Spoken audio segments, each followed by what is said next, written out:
السلام عليكم ورحمة الله وبركاته. الحمد لله. அன்புக்கும் இணையத்திற்குரிய அல்லாஹ்வின் நல்லடியார்களே, அருமை சகோதரர்களே, அல்லாஹ்வின் அல்லாஹ்வுடைய வருகையினால் நாள்தோறும் சில நல்ல விஷயங்களை அறிந்து வருகின்றோம். இந்த அடிப்படையிலே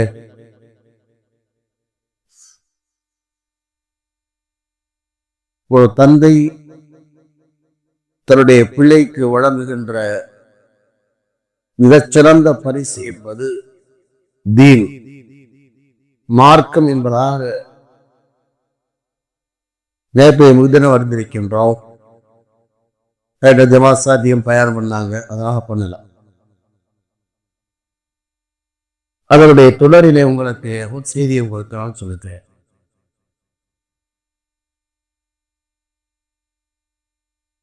ஒரு பெற்றோருக்குமே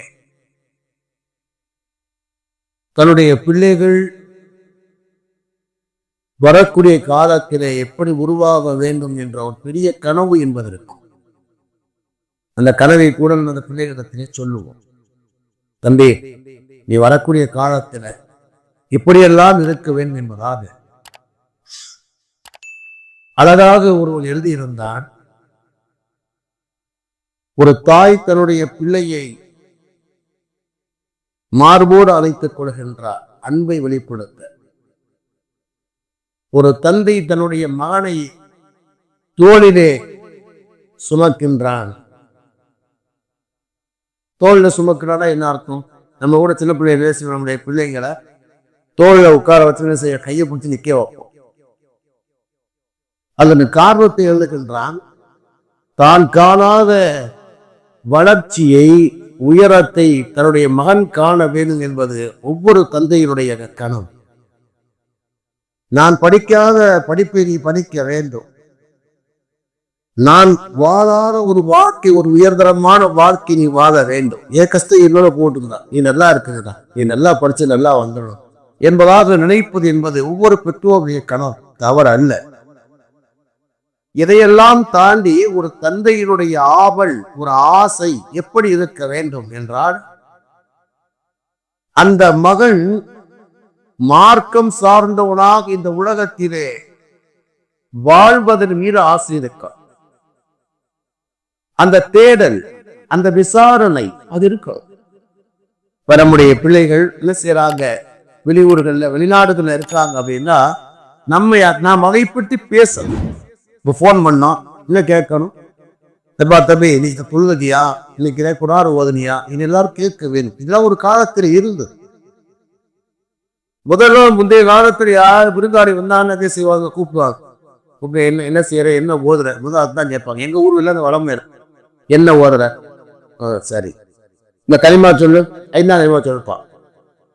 இந்த சாப்பிடையில எல்லா துவா ஓதும், நேற்று அது சொன்னாங்களே இல்லையா, அந்த துவாக்கள் ஓதுவதற்குரிய அந்த வளமை எல்லாம் இல்லாமல் போனதுனால வாழ்க்கையில வரக்கத்தை இறந்து விட்டோம்.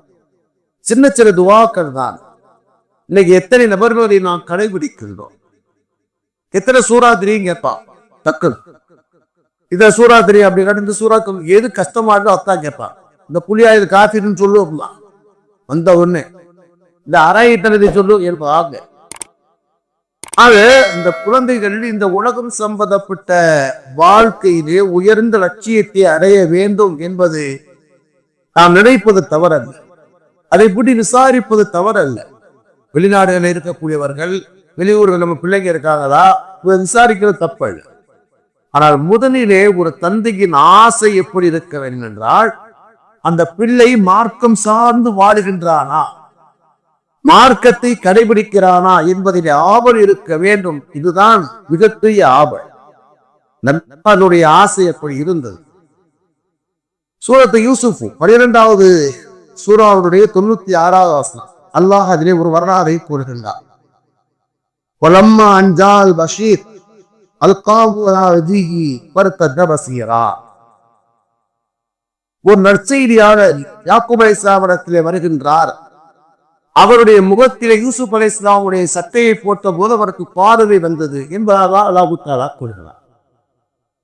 அந்த வசனத்திலே அறிஞர் எழுதுறாங்க, தஃசீரே குர்துபியிலே ஒரு செய்தி எழுதுகிறாங்க. என்ன எழுதுறாங்க அப்படின்னா, உணவு வாங்குவதற்காக வேண்டி இஸ்லாமுடைய பிள்ளைகள் செல்கிறார்கள். நீண்ட வரலாறு என்ன செய்றாங்க, போறாங்க. போயிட்டு என்ன செய்றாங்க, அது யூசுப் அலைஹிஸ்ஸலாம் விளங்கி கொடுக்கிறார்கள். முதல்ல போவாங்க. போயிட்டு போகும்போது அவர் முதல் 10 பேர் போவாங்க. முதல் 12 பிள்ளைங்க.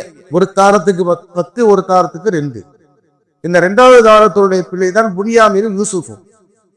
முதல் 10 பேர் அவர் அனுப்பியிருப்பார். அப்ப அவர் கேட்பாரு, வேற பிள்ளைய சகோதரர் இருக்காங்களா? இருக்கிறாங்க சொல்ல போது என்ன செய்யறாங்க, அடுத்தது வரும்போது அவரை கூட்டிட்டு வந்தாக்கா உங்களுக்கு உணவுன்னு சொல்ற. முதல் ஷிப்ட் வந்துட்டா. அடுத்த ஷிப்ட் என்ன செய்யறாங்க, புனியாமீனை ஒரு கூப்பிடுகிற நேரத்திலே யாக்கூப் அலைஹிஸ்ஸலாம் சொன்னார், முதல்ல உங்கள் நம்பிதாக யூசுப் அலைஹிஸ்ஸலாத்தை அனுப்பிவிட்டு, யூசுப் அனுப்பிவிட்டு அவரை காலிபடுத்திய தான் இவனை அனுப்ப பயமா இருக்கின்றதாக. இருந்தாலும் என்ன செய்யறாங்க, இவர் வந்தாத்தான் உணவு கொடுப்போம் அவர் சொல்றார். அதனால என்ன செய்யுங்க, இவரை கூட்டிட்டு போயிடுவா. 2வது ஷிப்ட் போவான். அவர் புனியாமீனை பிடிச்சி வச்சுக்கிடுவார். புனியாமீனை ஏற்கனவே சொல்லுவார், நாம யூசுஃபுன்னு சொல்லிடுவார். அவரை பிடிச்சி வச்சுக்கிடுவார். வச்சுக்கிட்டு என்ன செய்வாரு, இந்த பையனை அனுப்பி விட்டுருவார். அந்த வரலாறுன்னு அவர் அனுப்பி விட்டுருவார். இப்ப என்ன செய்வாங்க, இவங்க வருகை வாழ்வாங்க. அப்படி வருகிற நேரத்துல 3வது ஷிப்ட் தான் இவங்க வர்றான். இல்ல போய் என்ன செய்யறாங்க, 3வது ஷிப்ட் வர்றான்.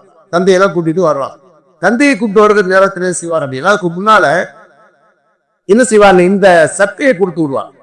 தந்தையை பத்தி விசாரிச்சதுக்கு பிறகு என்ன செய்யறாங்க, தந்தையிட்ட போய் இந்த சட்டையை கொடுங்க, தந்தை சட்டையை அவருடைய முகத்துல போடுங்க, அவருக்கு பார்வை வந்துட்டு சொல்லி விடுறாங்க. அதே மாதிரி போட்ட போது பார்வை வந்து அந்த வரலாறு பார்த்துங்க. என்ன எழுதுகிறாருன்னு சொன்னால், அந்த சட்டையை கொண்டு வந்தவர் 2 வரலாறு சொல்றேன்.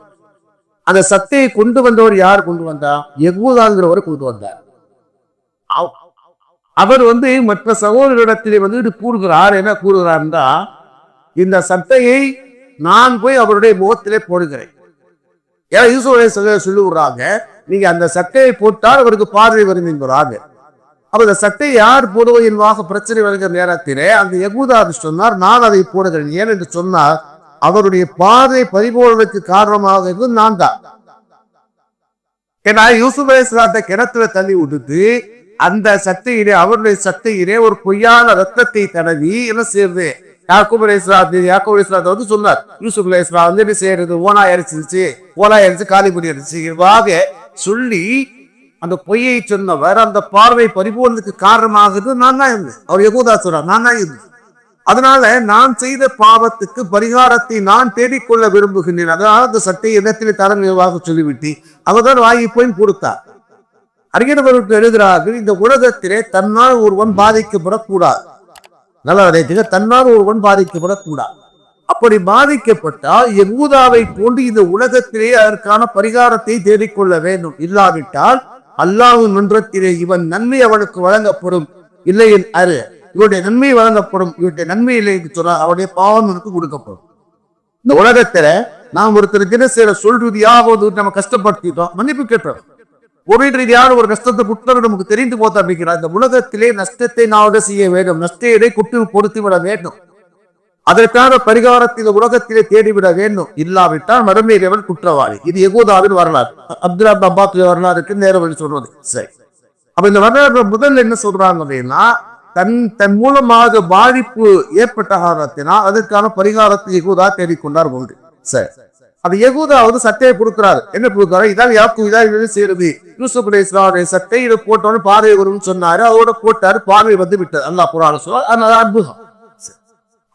யாக்கூப் அலைஹிஸ்ஸலாம் கேட்டாங்க, இதான் நீங்க கவனிக்கிறீங்க. யாக்கூப் அலைஹிஸ்ஸலாம் என்ன கேட்கிறான் அப்படின்னா, தன்னுடைய மகன் யூசுப் அலைஹிஸ்ஸலாம் அவர்களை செய்கிறாரு, மிஸ்ர் நாட்டினுடைய உணவுத்துறை மந்திரியாக இருக்கிறார் என்பதாக அவங்க கேட்ட போது என்ன செய்யறாங்க, அவங்க கேட்டாங்களா, அலா ஐயீதீனின் தரத்த யூசுப், அலா ஐயீதீனின் தரத்த யூசுப், யூசுப் எந்த மார்க்கத்திலே இருக்கின்றார் என்பதாக கேட்டாங்க.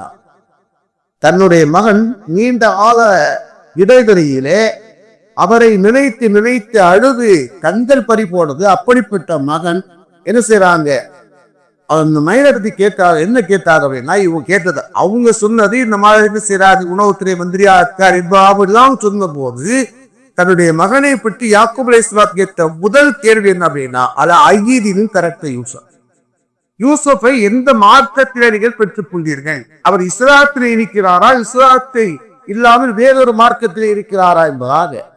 அப்போ என்ன செய்றாங்க, அவரை நாங்கள் அல்லது இஸ்லாம், அவர் இஸ்லாத்திலே இருக்கிறார் யஹூதா கூறுகின்றார். அப்ப என்ன செஞ்சாங்களா, யாக்கூப் அலைஹிஸ்ஸலாம் சொன்னாங்க, அல் ஆன தம்மத்து நியாமா, இப்போதான் அல்லாஹ்வுடைய அருள் பூர்த்தியாக இருக்கிறதாக சொன்னாங்க. அப்ப இந்த உலகத்திலே அவர் ஒரு நாட்டினுடைய உணவுத்துறை மந்திரியாக இருந்து பஞ்சகாலத்திலே மக்களுக்கெல்லாம் உணவை விநியோகம் செய்யக்கூடிய பெரும் பொறுப்பில இருந்து பெரும் பாக்கியத்தை பெற்றிருக்கிறார். யாக்கூப் அலைஹிஸ்ஸலாம் அதை போய் பெரும் பாக்கியமாக சொல்லவில்லை. அந்த உலகத்திலே எந்த பதவியில இருந்தாலும், எந்த படிப்பு படித்திருந்தாலும், எவ்வளவு வசதியாக வாழ்ந்தாலும் அதெல்லாம் பாக்கியம்தான். ஆனால் அதை விட சிறந்த பாக்கியம் தெரியுமா, அவன் மார்க்கம் சார்ந்தவனாக வாழ்வது, மார்க்கமுடையவனாக இருப்பது. அவர் சொன்னாங்க, தம்மத்தின் ஞாமா, இப்போதான் அல்லாஹ்வுடைய அருள் அவருக்கு பூர்த்தியாக இருக்க. அவர் ஒரு தந்தையினுடைய ஆவல் எப்படி இருக்கணும் என்று சொல்றாங்கன்னா, தன்னுடைய பிள்ளைகளை பற்றிய கவலை தேரல் எப்படி இருக்கணும் அப்படின்னா, மார்க்கம் சார்ந்தம் இருக்கின்றாரா என்ற என்கொயரி என்ற அது விசாரணை அபிமானுடைய